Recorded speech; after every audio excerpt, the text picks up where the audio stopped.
Sunday Night Production.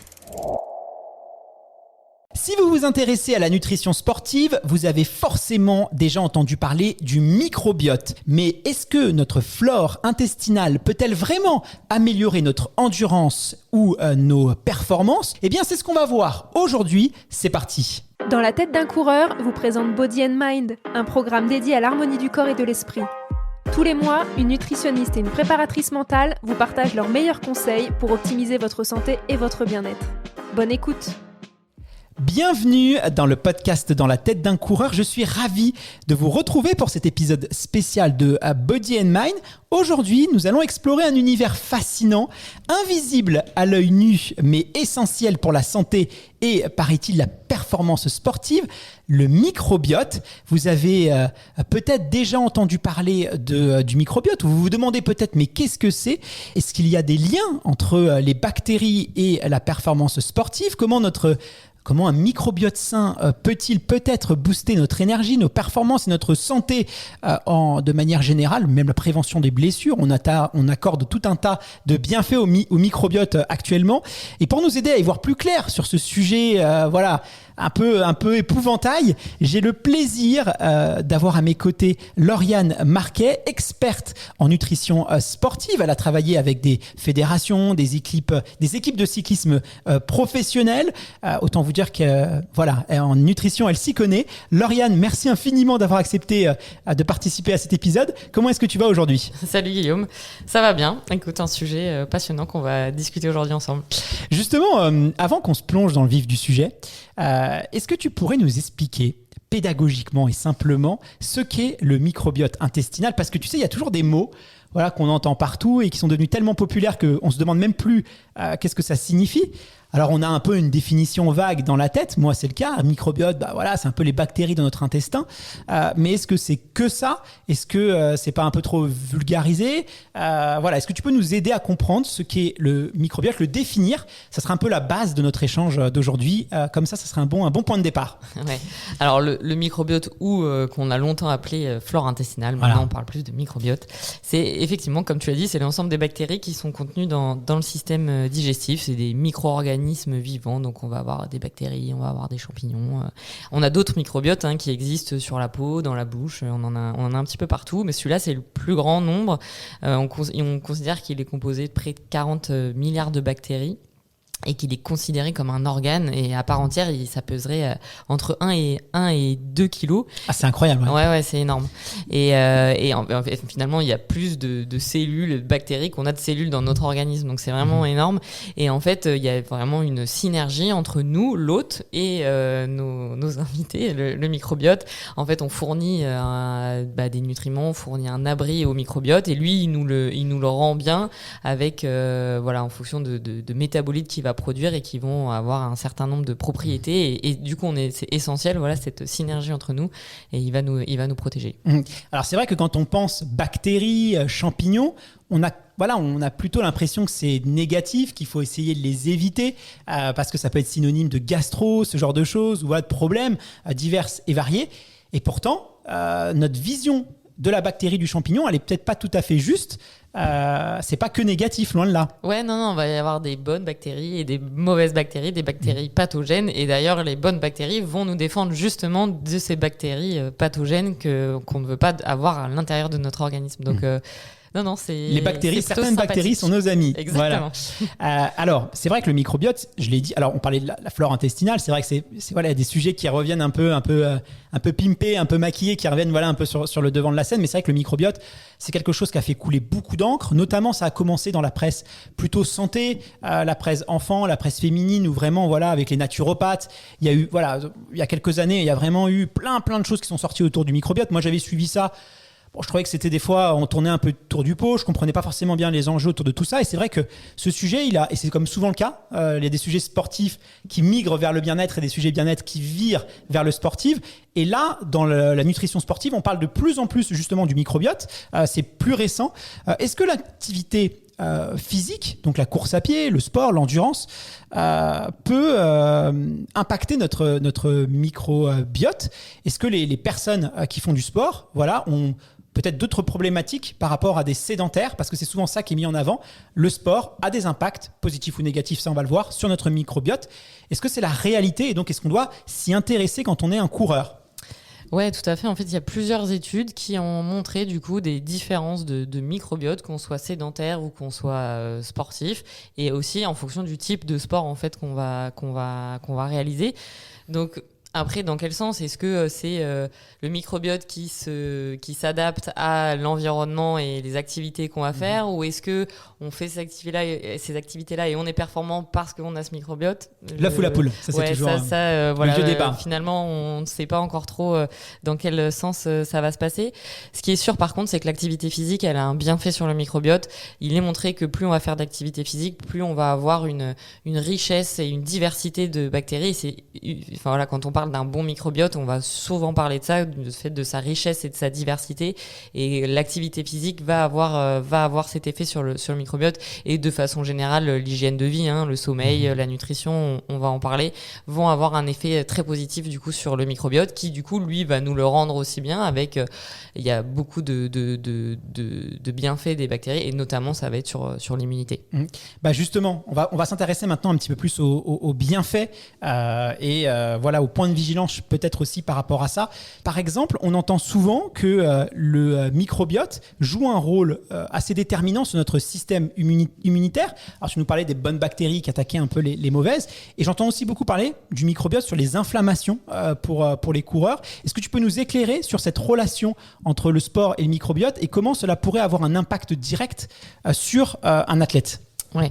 Alors du coup, donc on l'a dit, le microbiote, il est situé au niveau intestinal, et en fait, il va venir renforcer cette barrière intestinale. La barrière intestinale, c'est vraiment le lieu d'échange entre le milieu extérieur, qui est le système digestif, qui est ouvert en haut et en bas sur l'extérieur, et le milieu intérieur, qui va être la circulation sanguine.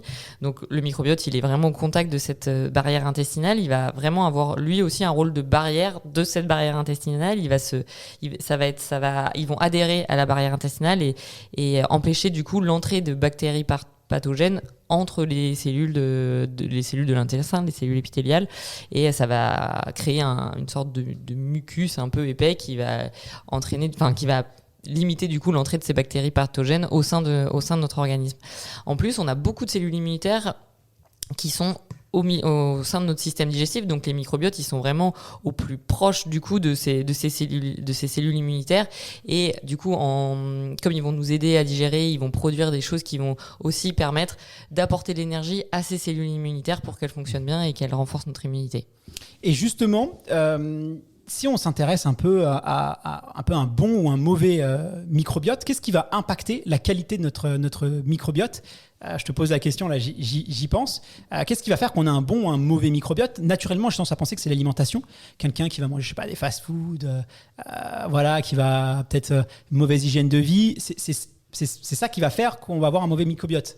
Ouais, c'est ça. Effectivement, comme souvent, en fait, l'hygiène de vie va avoir des effets très bénéfiques sur un peu tout, et aussi notamment sur notre microbiote qui, du coup, nous le rendra bien, et c'est un peu un cercle vertueux. La nutrition va avoir un effet. Effectivement, il y a des aliments qui vont venir nourrir le microbiote, donc qui vont faire en sorte qu'il se renforce et qu'il soit plus efficace. D'autres aliments qui vont plutôt le détériorer, effectivement, comme les aliments un peu ultra transformés. Le fait de faire de l'activité physique, ça va renforcer aussi ce microbiote. Le fait d'être, du coup, plus exposé, du coup, à des virus parce qu'on est dehors, parce qu'on fait du sport, parce que notre immunité elle est un peu abaissée pendant l'exercice, fait que du coup ça va renforcer notre microbiote intestinal, alors que si on a plutôt du coup sédentaire, on travaille, on mange pas bien, on mange pas très bien, ça va être un peu la cata. Exactement. Alors je te pose la question parce que c'est vrai que souvent il y a l'aspect physique, là, on en a parlé tout à l'heure, mais il y a aussi l'aspect mental, et ça on y pense un petit peu moins, et on entend beaucoup parler aussi du lien entre le microbiote et le cerveau.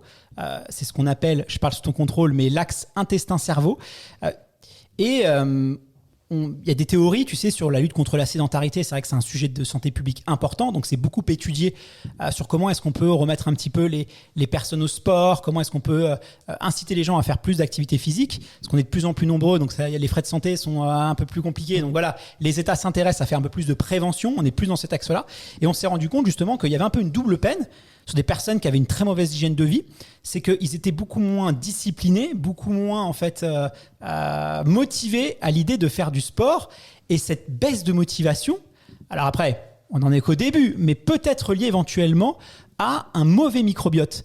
Donc ça, c'est un peu la double peine pour eux. C'est des gens potentiellement moins motivés. Est-ce qu'il y a une corrélation entre le mental, la motivation et le microbiote, parce que ça c'est passionnant. Ouais, tout à fait. On appelle l'intestin le deuxième cerveau, tout simplement parce qu'il y a aussi énormément de neurones dans l'intestin, près entre 200 et 300 millions de neurones qui sont situés dans l'intestin, donc d'où ce terme de deuxième cerveau. Et du coup, il y a une connexion permanente qui se fait entre le cerveau et entre les deux organes qui ont le plus de neurones, qui sont le cerveau et l'intestin. Et du coup, le cerveau va pouvoir communiquer avec les microbiotes via ces neurones, parce que les microbiotes, eux, vont produire des neurotransmetteurs, notamment de la sérotonine ou du GABA pour les plus... Pour en citer deux. Et donc, du coup, il va y avoir une communication vraiment entre ces deux organes permanente. Et notamment, un des rôles démontrés du microbiote de par cette relation intestin-cerveau, c'est l'effet sur l'humeur, sur la motivation, sur l'anxiété, le stress. Et en fait, c'est toujours des vases communicants. Finalement, le stress va altérer le microbiote, mais un microbiote altéré va conduire à plus de stress et plus d'anxiété. Ouais. Donc, en fait, le fait qu'on soit aussi... qu'on prenne soin de notre cerveau, mais qu'on prenne soin aussi de notre microbiote, va y avoir un effet de synergie et qui va être, la sérotonine, ça va jouer sur la motivation justement, et donc c'est vraiment un effet boule de neige très positif. Donc oui, le microbiote va jouer sur notre humeur et sur notre capacité à se motiver. Et si on fait plus de sport, notre microbiote sera encore mieux. Et donc voilà. Mais c'est hyper intéressant. Et effectivement, on comprend mieux les enjeux juste autour de ça et de la pratique sportive. Et c'est vrai que même certaines pathologies, moi connaissant bien un peu l'hyperactivité, on va déconseiller justement tout ce qui est un peu trop sucré. D'ailleurs, on dit souvent aux enfants pas manger de sucre parce que ça les excite. Et c'est vrai que on a cette vision un peu du cerveau qui est très liée à toutes les actions. On va corréler les actions cérébrales à l'intelligence, enfin la mémoire, ce genre de choses, la réflexion, ce genre de choses. Alors que finalement, je vais vulgariser, mais d'ailleurs on invitera peut-être un psychiatre spécialiste du cerveau. Ça peut être intéressant dans un prochain épisode. Mais finalement, tout ce qu'on attribue généralement au cerveau, c'est-à-dire la mémoire, la capacité à réfléchir, à prendre des décisions, finalement, ce serait que 5%, on évalue à peu près de son utilité. Et en fait, là où le cerveau va le plus travailler, contrairement à ce qu'on pense, c'est pas pour réfléchir, ça va être pour thermoréguler, parce que la capacité de thermoréguler tous nos organes, ça demande énormément d'énergie à notre cerveau. Et c'est évidemment la digestion, parce que quand vous mettez un aliment dans votre bouche, la salive, les enzymes, quand on va analyser ce que c'est, en fait, c'est vraiment des capteurs qui vont analyser, c'est de l'intelligence de dingue, pour être digéré, comment ça va être traité, tout ça, c'est de la... Voilà, on en est... là, on parle d'intelligence artificielle, ça me fait rire. Les gens qui ont peur d'intelligence artificielle aujourd'hui, je pense que vous n'avez pas conscience de ce que c'est vraiment. Les ordinateurs seront toujours mieux que nous, toujours beaucoup plus forts à avoir de la mémoire, à jouer aux échecs. Mais aujourd'hui, on a un ordinateur capable de faire ce travail de digestion. On en est très, très, très, très, très, très, très loin. Donc ça, c'est passionnant et c'est beaucoup plus relié du coup. Le cerveau est très, très relié à notre intestin, contrairement à ce qu'on pouvait le croire. Je ne vais pas m'égarer, c'était pour la petite aparté. Mais tu as raison, parce qu'il y a aussi des maladies telles que la bipolarité, la dépression, qui ont été associées à un microbiote qui est très peu riche, quoi. Donc prendre soin de son microbiote, c'est aussi prendre soin de sa santé mentale. Exactement. Et alors, évidemment, il y a eu beaucoup de dérives autour de tout ça. On sait que dès que ça touche à l'alimentation, c'est des sujets qui déchaînent les passions. Et chaque cas est particulier. C'est juste que la piste nutritionnelle était peut-être pas suffisamment explorée par les médecins psychiatres. Quelle thérapie par la parole, les thérapies médicamenteuses. Donc aujourd'hui, il faut intégrer cette partie, cette dimension nutritionnelle qu'il faut en tout cas explorer. Mais c'est pas la cause de la plupart des causes de dépression, comme on peut l'entendre parfois chez certaines personnes. Donc ça, je veux vraiment avoir ce petit point de vigilance. C'est une cause parmi d'autres. Il faut pas tomber dans les excès ensuite inverses. Alors ça, c'est pour la partie mentale. Mais moi, j'ai aussi entendu dire que la VO2 max, alors là on touche du doigt vraiment un facteur de performance clé pour les coureurs. Et il y avait aussi un lien, notamment dans la production de butyrate, je crois. Tu vas m'en dire un petit peu plus si tu veux expliquer ce concept. Est-ce que c'est vrai, ou là on part peut-être encore un peu trop loin sur ça? Non, alors effectivement, c'est souvent plutôt des études d'observation, quoi. On va mesurer chez des personnes qui ont une grosse VO2 max, et on a effectivement mesuré, du coup, que certes, ils avaient une plus grande proportion de certaines souches bactériennes précises, et notamment, on va noter une présence plus importante, effectivement, de butyrate qui est synthétisé par le microbiote chez des personnes qui ont des qualités aérobies qui sont meilleures.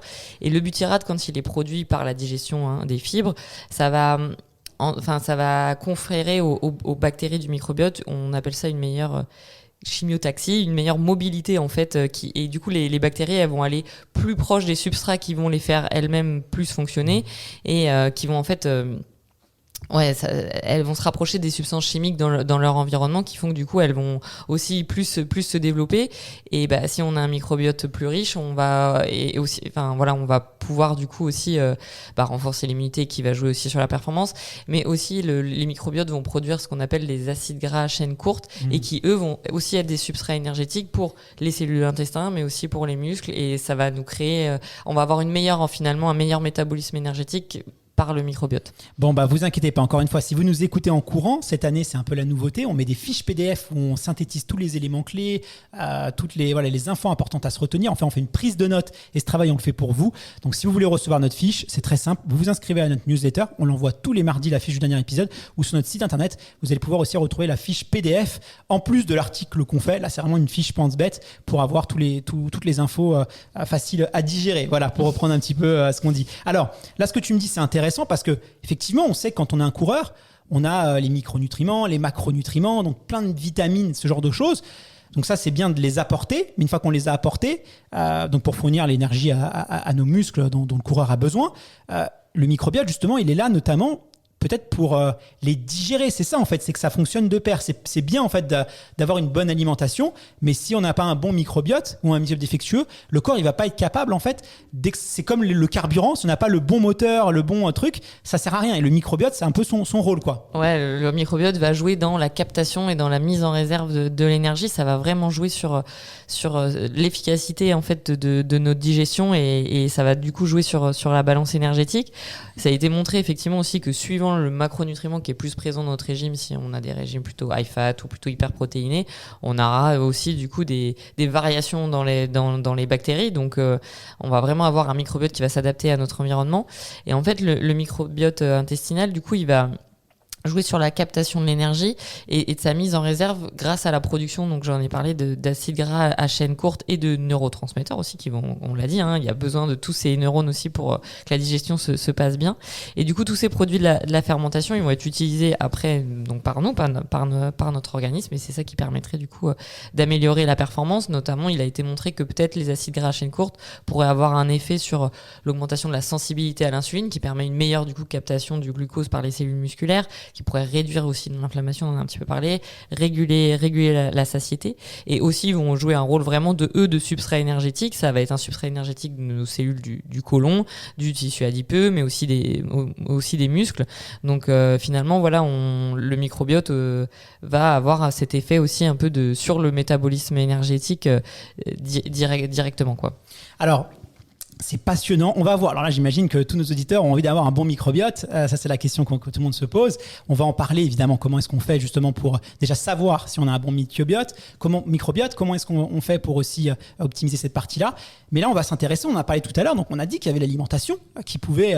voilà, évidemment, si on a une très mauvaise alimentation, ça va avoir un rôle néfaste. Le stress, l'anxiété, la sédentarité, de ne pas être en extérieur, tout ça, on l'a dit, ça va avoir un impact négatif. Il y a un peu le combo aussi, c'est avec le sommeil. Et on sait aujourd'hui que même si on est sportif, même si on mange équilibré, voilà, on n'est pas le king de la nutrition, mais si on mange équilibré, on peut avoir un mauvais microbiote, notamment parce qu'on a un mauvais sommeil, parce qu'il ne faut pas se dire que le microbiote, c'est uniquement lié à l'alimentation, il y a d'autres choses qui rentrent en compte. Et on sait que le sommeil peut avoir un impact positif, négatif sur le microbiote. Est-ce que tu peux nous en dire un petit peu plus sur cette partie-là ? Ouais, donc le sommeil, du coup, c'est vraiment la base de l'hygiène de vie, c'est la base de la récupération, et ça va vraiment donner tout un effet du coup sur l'immunité, sur la qualité de vie, sur le bon fonctionnement de l'organisme, et c'est notamment lié à des rythmes aussi. Le corps, il aime bien être rythmé, manger à heure fixe, dormir suffisamment d'heures par nuit, s'endormir avant minuit, tout ça. Le corps du coup va beaucoup mieux fonctionner s'il est vraiment rythmé, et il n'y a pas donc la semaine on va moins dormir, mais le week-end on rattrape du sommeil. Non, c'est vraiment un effet plutôt chronobiologique qui va avoir lieu tous les jours, et ces modifications dans la chronobiologie peuvent avoir un impact du coup sur tout le fonctionnement de l'organisme, et notamment sur le microbiote. Ça, c'est important de le dire, parce que c'est vrai que on a beau faire toutes les choses très très bien. Si par exemple on va très peu dormir la semaine et on se dit je compte sur le week-end pour rattraper mon sommeil, on sait que ça c'est très négatif sur le microbiote. Même l'heure d'hiver, on en parle de plus en plus, mais on s'est rendu compte que changer d'heure, du coup ça va dérégler un peu le rythme, et ça va aussi être néfaste pour le microbiote. Donc ça, c'est des choses auxquelles il faut avoir conscience. Je crois que ça avait été étudié, et 90 minutes de décalage de sommeil par rapport à son rythme va avoir des impacts négatifs. Donc ça, c'est quelque chose qu'il faut prendre en compte. L'idéal, c'est d'avoir un rythme. Alors, on peut travailler de nuit et avoir un bon rythme de sommeil. Ça, c'est pas le problème. On entend souvent, il y a un peu cette croyance qui dit que toutes les heures avant 23 heures qu'on double. Bon, ça, c'est un peu du bullshit. C'est pas vrai. Ce qui compte, c'est avoir un rythme, en fait, et respecter ce rythme-là. C'est ce qui va vraiment être positif. Si vous vous endormez tous les soirs à minuit, mais que c'est votre quotidien, voilà, c'est pas prouvé, en tout cas, que les heures comptent double, comme on peut entendre, avant minuit. Ça, c'est un peu une fausse croyance. On avait fait d'ailleurs un super épisode avec une psychiatre par rapport spécialiste du sommeil par rapport à ça. Donc voilà, c'est plutôt heure régulière. On peut le week-end dormir un peu plus, mais généralement on recommande pas plus d'une demi-heure de plus. Si vous avez besoin de dormir plus d'une demi-heure de plus, c'est que vous dormez pas assez la semaine, et donc faut revoir ça. On va parler maintenant un peu de comment améliorer son microbiote, mais déjà, état des lieux. Il y a pas mal de tests qu'on peut avoir comme ça. C'est un peu la nouvelle mode aussi, c'est de faire peut-être un profilage de son microbiote. Donc on passe un examen, alors je sais pas trop comment ça se passe, mais ça coûte assez cher. Est-ce que ça peut être pertinent selon toi, ces tests, ces profilages du microbiote qui sont vraiment très populaires en ce moment, et des fois vendus à prix d'or? Ouais, voilà. Aujourd'hui, non, clairement, c'est pas abouti encore comme type de test. On va dépenser vraiment beaucoup d'argent pour quelque chose qui finalement ne sera pas très précis. Donc non, je déconseille de faire ça pour être sûr qu'on a un bon microbiote. Déjà, reprendre vraiment les bases d'une bonne alimentation, une bonne hygiène de vie, et vous allez vous assurer que vous avez un bon microbiote, surtout si vous n'avez pas de troubles intestinaux, vous n'êtes pas tout le temps malade et vous n'êtes pas fatigué. Ouais. Voilà, on peut se garantir quand même qu'on a un bon microbiote, et c'est quand même c'est de l'ordre quand même de la médecine. Donc s'il y a des troubles niveau sans donner la psychose aux gens, est-ce que beaucoup courir, faire beaucoup d'endurance, ça peut être négatif sur notre microbiote? Ouais, c'est un petit peu comme tout, les sportifs d'endurance, ils sont un peu sur un chemin de crête, c'est que ils ont une bonne hygiène de vie, tout ça, mais s'ils en font trop, parce qu'on s'entraîne déjà beaucoup, on peut basculer sur un côté qui est négatif, et le fait de des fois avoir de l'entraînement qui est trop intense, trop répété, peut aussi entraîner du coup des effets négatifs, et notamment sur le microbiote, on peut avoir plus, ou sur l'immunité par exemple, on peut avoir un peu plus de perméabilité intestinale. Ça, c'est souvent quelque chose qui est observé du coup, chez les sportifs d'endurance. Donc voilà, on est toujours un petit peu entre le bon et le trop, en fait, le juste et trop. Et sur le microbiote, on peut avoir des cas de dysbiose, donc c'est une altération du microbiote qui peut avoir lieu, et qui est une moins bonne entente du coup entre les bactéries et nous, en fait. Le microbiote, il est moins riche, il est moins diversifié. Ça peut entraîner du coup la prolifération de mauvaises bactéries, et puis du coup vous pouvez souffrir de dysbiose si vous trouvez du coup que vous avez des symptômes comme des ballonnements, de la diarrhée, des intolérances alimentaires, beaucoup plus de troubles de l'humeur ou de la fatigue. Et sinon, le stress peut créer une dysbiose. La consommation d'antibiotiques de façon trop importante peut du coup créer ce genre de dysbiose. La consommation d'aliments transformés, des infections alimentaires, tout ça. Et ça peut conduire au développement de certaines maladies comme la maladie de Crohn, le diabète, de façon vraiment très chronique. Donc là, on sort du côté un peu endurance. Mais voilà, si vous voyez que vous avez des troubles comme ça, peut-être aller chercher du côté du microbiote pour essayer de corriger du coup cette perméabilité intestinale et ce microbiote pour être en meilleure santé et pouvoir vous entraîner de façon normale. Bon, c'est hyper intéressant. On touche du doigt quelque chose d'intéressant parce que c'est vrai que voilà, des fois on peut se dire je suis pas motivé, j'ai pas envie, ou voilà, c'est quelque chose qui va pas parce que on a des déplacements, on peut, voilà, y a même moi qui fais quand même assez attention à mon alimentation, ça m'arrive des fois de un peu moins bien dormir, de un peu moins bien manger parce que je suis pas chez moi, et c'est vrai qu'on peut être un peu moins motivé à aller courir, et des fois on peut s'en vouloir en se disant voilà, je suis moins motivé, voilà, on s'en veut parce que c'est jamais agréable, mais ça peut être lié aussi à, il n'y a pas que le microbiote, mais c'est pas forcément nous. En fait, on doit pas se culpabiliser. C'est ça qui est aussi important, le message que je veux envoyer aux gens. C'est pas vous qui êtes moins motivé, qui êtes feignant, quoi que ce soit. Des fois, c'est tout un contexte qui va faire que vous allez sécréter un peu moins d'hormones. Donc voilà, il y a tout ce débat, ouais, faut être discipliné, faut être motivé, mais oui, mais il y a aussi une base solide qui va faire qu'on l'est plus. Quand on veut, on peut, ou quand on peut, on veut. C'est un peu la chose que je veux dire à nos auditeurs, et c'est pour ça que généralement quand vous faites attention à votre alimentation, quand vous dormez bien, quand vous vous hydratez bien, vous allez créer ce cercle vertueux, vous allez voir que l'entraînement va être beaucoup plus facile. C'est sûr que si vous avez une hygiène de vie un peu désastreuse, vous sortez, vous buvez de l'alcool et puis vous comptez un peu sur le sport, ça va être très dur de vous motiver pour aller courir. Et ça, croyez-moi, c'est pour ça qu'aujourd'hui, quand on dit souvent ça rend accro la course à pied, mais il n'y a pas que ça, c'est parce que vous allez créer tout un cercle autour qui va faire que vous n'êtes pas accro, c'est juste que c'est beaucoup plus simple d'y aller, et donc c'était intéressant d'en parler. Alors là, on a un peu démystifié cette croyance que le microbiote c'était lié qu'à notre alimentation. On a vu que c'est finalement multifactoriel et c'est pas que ce qu'on mange. Néanmoins, bien sûr, l'alimentation a un rôle clé dans la santé d'avoir un microbiote sain. Et là, voilà, on va essayer de donner des petits conseils à nos auditeurs pour améliorer leur microbiote à travers l'alimentation. On parle beaucoup de fibres alimentaires, d'oméga 3, de gras saturés. Voilà, quand on fait des petites recherches, c'est sur quoi on tombe. Qu'est-ce que tu en penses? Toi, quels sont selon toi les aliments un peu à favoriser pour avoir un microbiote sain? Ouais, donc effectivement, l'alimentation va jouer un rôle important dans la santé du microbiote, parce que tout simplement, le microbiote se nourrit de nos aliments pour fonctionner et du coup nous fournir des organiques qui sont bénéfiques. Notamment, ce que les microbiotes vont préférer, c'est les fibres. En fait, ils vont aussi nous aider à digérer les fibres. Les fibres, c'est quelque chose qu'on digère pas très bien, mais justement, le microbiote, lui, va nous permettre de savoir les digérer. Donc, d'avoir un régime riche en fibres, ça va permettre vraiment une bonne santé du microbiote. Donc légumes, quel aliment tu peux nous conseiller? Légumineuses, donc lentilles, pois chiches, haricots rouges, fruits, pâtes complètes, riz complète, farine complète. Si vous pouvez faire vos pâtes à pizza, pâtes à tarte maison avec des farines complètes, vos gâteaux avec des farines complètes, ce sera mieux que d'avoir des aliments transformés comme les pâtes blanches, le riz blanc ou la farine blanche. On va retrouver aussi tout ce qui est un peu le régime méditerranéen finalement, qui va aussi être bénéfique pour le microbiote. On retrouve un petit peu toujours les aliments santé, on tourne toujours un peu autour des mêmes choses. L'huile d'olive, ce genre de choses. L'huile d'olive, l'avocat, les oméga 3 avec les oléagineux, non, je sais pas, c'est un lien. Noix, amandes, oui, un petit peu aussi, il me semble, ouais. Des produits frais, de saison. L'ail, ce genre de choses, non? Je sais pas si ça.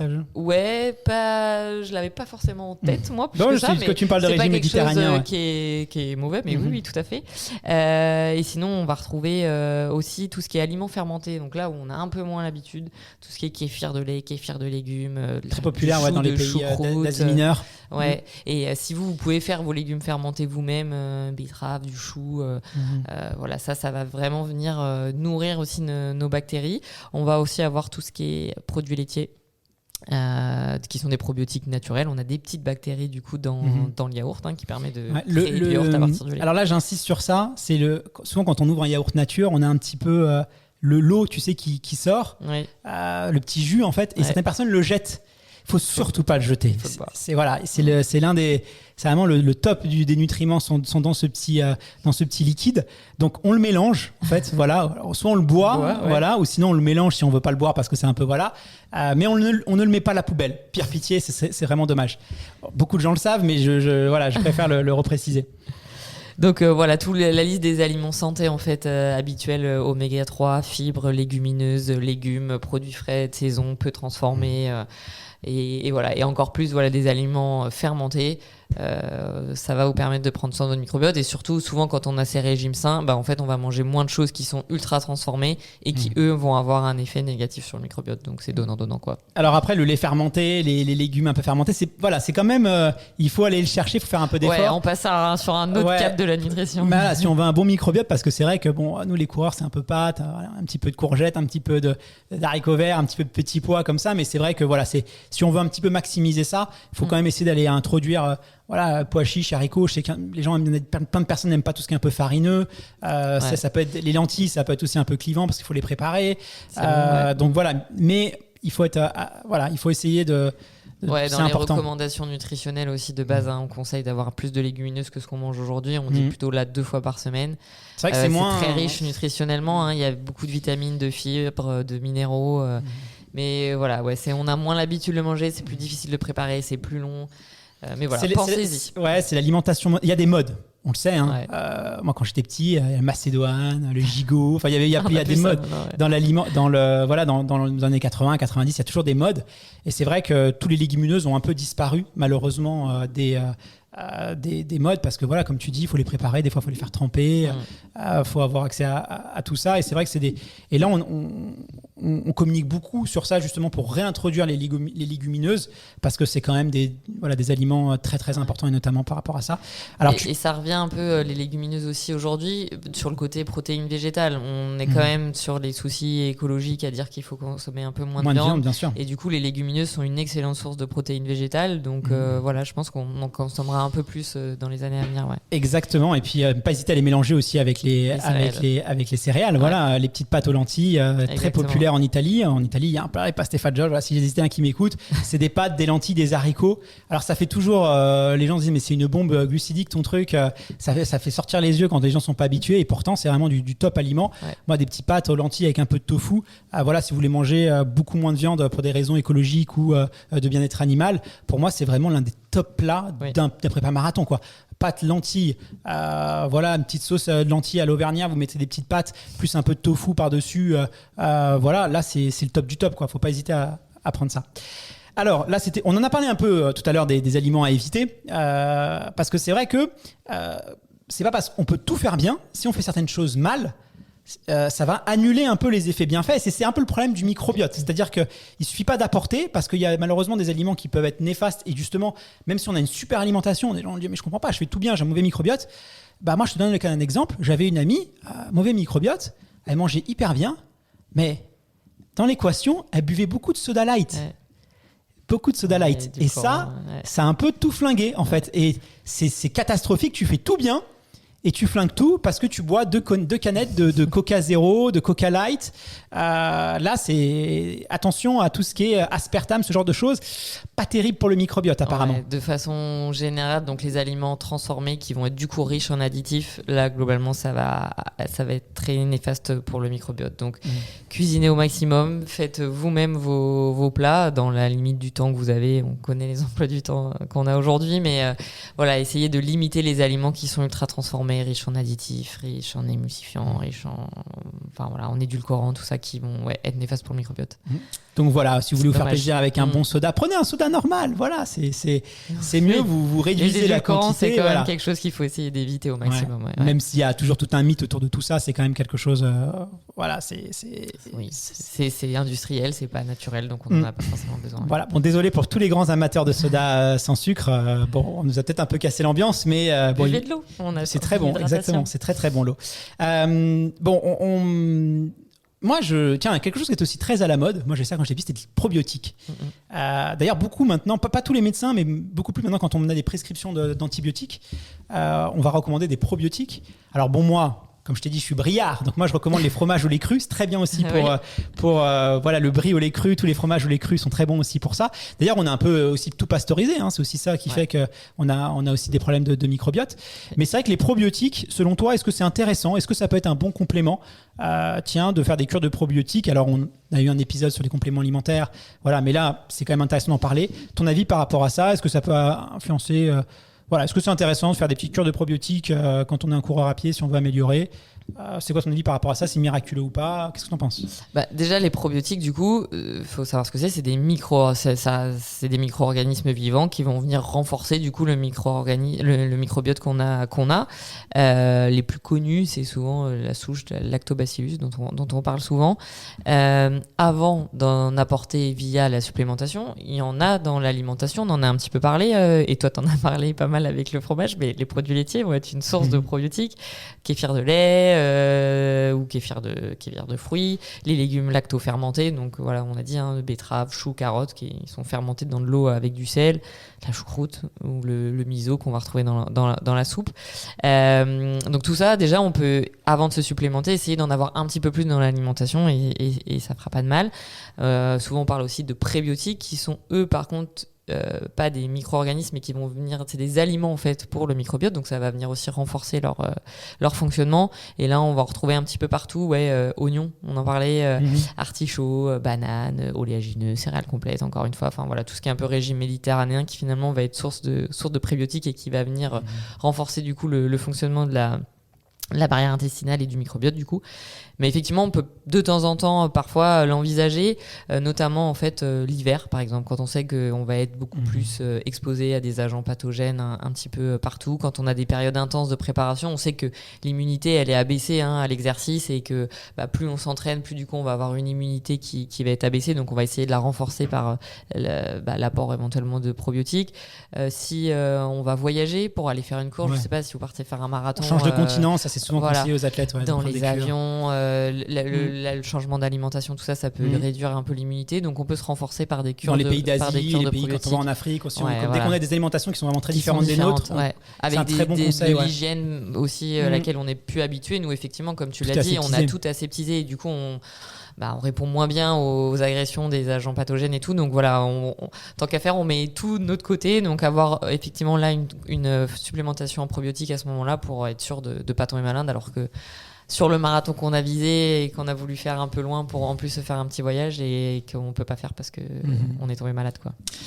Hyper intéressant. Merci beaucoup Lauriane. Quels sont les éléments clés à retenir de cet épisode? Voilà, si on veut un peu synthétiser tout ce qu'on s'est dit aujourd'hui. Prenez soin de votre microbiote. Important. Ouais, c'est vraiment une synergie qu'on a entre toutes ces bactéries et nous. Donc en fait, on va se le rendre bien. Ça va jouer sur votre performance, ça va jouer sur votre santé.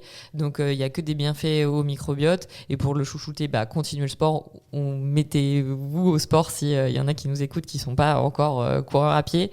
Mangez beaucoup de fibres, des fruits, des légumes, des légumineuses. Limitez les aliments transformés, cuisinez un maximum. Essayez de penser un peu plus aux aliments fermentés dont on n'a pas trop le réflexe encore aujourd'hui. Remplacer, vos biscuits dans collation par des oléagineux qui vont venir renforcer votre microbiote et diminuer les édulcorants et les farines moins complètes. Et ayez une bonne hygiène de vie, soyez rythmé dans votre vie, dormez bien, ne soyez pas stressé et le microbiote vous le rendra bien. Ouais, soyez pas stressé, c'est vrai que c'est facile à dire, mais bon, après c'est pareil, c'est l'œuf ou la poule. Mais après c'est vrai, c'est que ça va moins vous avez un bon microbiote, plus vous allez stresser, être anxieux, moins bien dormir, plus vous allez avoir un machin. Donc c'est une synergie. C'est pour ça que et ça c'est souvent tous les sportifs vous le diront, c'est que dès qu'on commence le sport, on va faire un peu plus attention à ce qu'on mange, on va faire attention à la récupération, on va mieux dormir et on voit qu'en fait tout va s'alimenter et que du coup il y a presque plus d'efforts à fournir pour kiffer, quoi. Voilà, si on va manger moins de sucre, donc le sucre va un peu nous dégoûter, on va manger moins de viande, on va manger cercle vertueux. C'est pas tout le temps facile, c'est pas ce que je dis, c'est pas la solution miracle, mais globalement on va quand même se faciliter la vie et malheureusement l'inverse est aussi vrai.